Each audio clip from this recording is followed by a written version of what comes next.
Informasi pertama di Kompas Siang, Saudara. Proses eksekusi lahan hak guna usaha di sebuah lahan sawit di Kabupaten Pasaman Barat, Sumatera Barat berlangsung ricuh.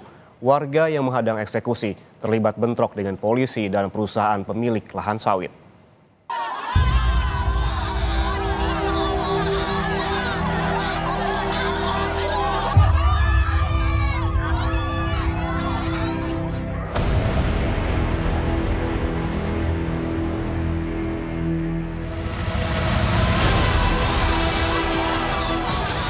Kericuhan terjadi saat puluhan masyarakat adat Nagari Kapa di Kabupaten Pasaman Barat, Sumatera Barat berupaya menghadang perusahaan pemilik lahan sawit yang hendak melakukan pembersihan dan penanaman kelapa sawit.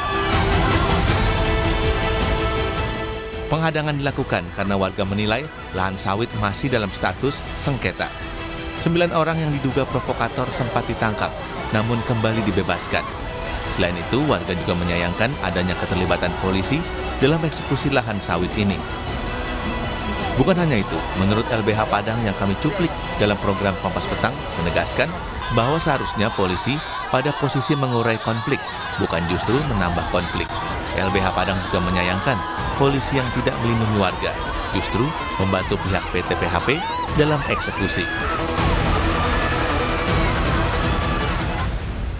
Ini kami melihat memang situasi konflik antara masyarakat Kapa dengan PT PHP 1 itu sudah bergulir sejak tahun 2000-an sebenarnya, dan itu muncul tenggelam dan selalu dalam titik tertentu terjadi kekerasan terhadap masyarakat Kapa.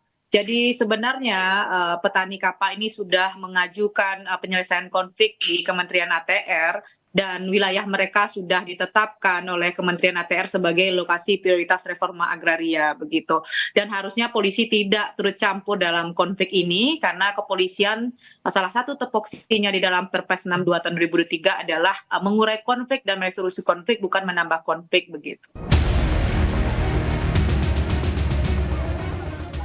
Meski sempat dihadang warga, proses eksekusi lahan sawit di Pasaman Barat tetap dilakukan.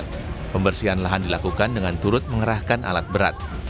Pihak perusahaan mengaku eksekusi dilakukan karena area tersebut merupakan hak guna usaha yang masih aktif dan berlaku. Serta 4 gugatan perdata yang dilayangkan masyarakat terkait hak guna usaha yang diklaim sebagai tanah adat telah ditolak. Bahwa area itu HGU yang masih aktif, yang masih berlaku.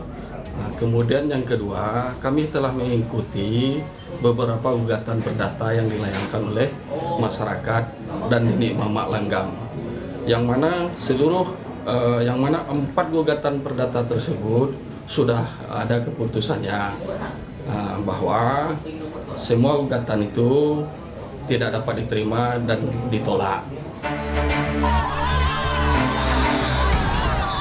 Selain itu, pihak perusahaan sawit menyebutkan selama 5 tahun menunggu hasil gugatan tanah adat yang tidak menghasilkan, perusahaan dirugikan sebesar 30 hingga 50 miliar rupiah. Tim Liputan Kompas TV.